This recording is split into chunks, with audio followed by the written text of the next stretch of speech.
আমার বড় আপুর মৃত্যুর আজ ৫ মাস। তার ১০ বছরের সংসার ছিল। ২টি ছেলে মেয়ে রেখে আপু মারা যায়। বড় ছেলের বয়স ৫ বছর আর ছোট মেয়েটার ২০ মাস। দুলাভাই চট্টগ্রামের একটি কলেজের শিক্ষক, বয়স ৪৫। আমার আপা ও চট্টগ্রামের একটি নামকরা হাই স্কুলের সহকারী প্রধান শিক্ষিকা ছিলেন। আপা মারা যাওয়ার পর ভাইয়া কলেজ থেকে এসে বাচ্চার দেখাশোনা সব মিলে হিমশিম খেয়ে যায়। আমার মা অসুস্থ মানুষ, এতটা টেক কেয়ার করতে পারে না। আমি যতটুকু পারি তাদের রাখি। তাদের দেখাশোনার জন্য ২টা মহিলাও রেখেছে, কিন্তু টাকা থাকলেও সুখ নেই তাদের এ মুহূর্তে, এবং বাচ্চা দেখাশোনার মতো তেমন কেউ নেই। একটা পর্যায়ে আমার দুলাভাই সিদ্ধান্ত নিল বড় ছেলেকে স্কুল হস্টেলে দিয়ে ফেলবে, কিন্তু আমার বৃদ্ধ মা সিদ্ধান্ত নিল আমার সাথে দুলাভাইয়ের বিয়ে দিবে। আমার ভাই নিষেধ করলো, কিন্তু আমার মা এ ব্যাপারে ভাইকে কিছু বলতে নিষেধ করে। আমার বড় ভাই ব্যবসায়ী, তারও ৩ সন্তান। ভাবি প্রথমে না করলেও বাচ্চাদের কথা আর সংসারটা আমার আপার সবকিছু চিন্তা করে ভাবিও মত দেয়। আমি আমার মা বাবার ভুলের সন্তান। আমি বাবা মার বৃদ্ধ বয়সে ভুলে হয়ে যাই। তাই বাবা মা আর আমাকে নষ্ট করেনি গর্ভে, দুনিয়ার আলো দেখিয়েছেন। আমার বড় ভাইয়ের বিয়ের ৯ মাস পর আমি দুনিয়াতে আসি। আমি দুনিয়াতে আসার পর আমার মা আরও অসুস্থ হয়ে যায়। আমার যখন ৬ বছর বয়স তখন বাবা মারা যায়।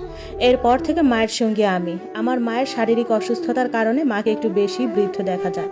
আমার আপু আমাকে খুব আদর করত। আমার পড়ালেখার খরচ আপু দিত। যদিও আমাদের অনেক আছে, দেওয়ার প্রয়োজন ছিল না, তবুও আপু খুশি মনে দিত।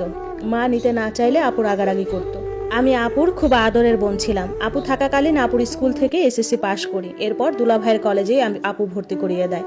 এখন ইন্টারে পড়ি, কিন্তু দুলাভাইয়ের সাথে আমার বিয়ের কথায় আমি যেন ভড়কে গেলাম। কি বলে এসব? দুলাভাই আমার চেয়ে বয়সে কত বড়। আমি কান্না টান্না করে শেষ, কিন্তু আম্মা আমাকে বলে এগুলো আমাদের চট্টগ্রামে অহরহ হয়। ৬০ বছরের বুড়া ও ১৫ বছরের মেয়েকে বিয়ে করে আমাদের চট্টগ্রামে। দেখ, আমার নাতি নাতনিগুলো মা পাবে। আমার আর এখন সেই বয়স নাই যে নাতি নাতনিদের পালন করব। আর টাকা দিয়ে কাজের মানুষের কাছে রাখলে ওরা কি আদৌ মানুষ হবে, আদর পাবে? আমার কিছু বলার নাই। আমি দিক হারিয়ে ফেলেছি আমার নাতি নাতনির জন্য। আমি এখন মরলেও আমার কলিজাতে পচন ধরবে না এই বাচ্চাগুলোর জন্য। আমার মা এদের চিন্তায় আরও অসুস্থ হয়ে যায়। আপা মারা যাওয়ার পর থেকে আমার মায়ের অবস্থা অনেক খারাপ। দুলাভাইকে বিষয়টা মা বললে দুলাভাই বলে ও আমার ছোট বোন, আমি সবসময় এই চোখেই দেখেছি। আর মা, আমার বয়স তো আপনি জানেনই। আমি বুঝতেছি না মা, আমি কি করব, তবে আমার দ্বারা এটা সম্ভব না। আমার মা বলে, বাবারে, তোমার জন্য মেয়ের অভাব নাই, কিন্তু আমার নাতি নাতনিদের মায়ের অভাব হবে। তুমি বাবা না করো না, আমার ছোট মেয়েটাকে বিয়ে করে নাও। আমার মা ওনার পায়ে ধরার অবস্থা। তবে সত্যি বলতে ভাইয়া ভীষণ ভালো মানুষ। আপুর এই ১০ বছরের সংসারে ওনার প্রতি কোনো অভিযোগ নাই। তবে আপুর শাশুড়িটা একটু জঘন্য ছিল, কিন্তু তিনিও মারা গেছে আজ ৩ বছর হচ্ছে।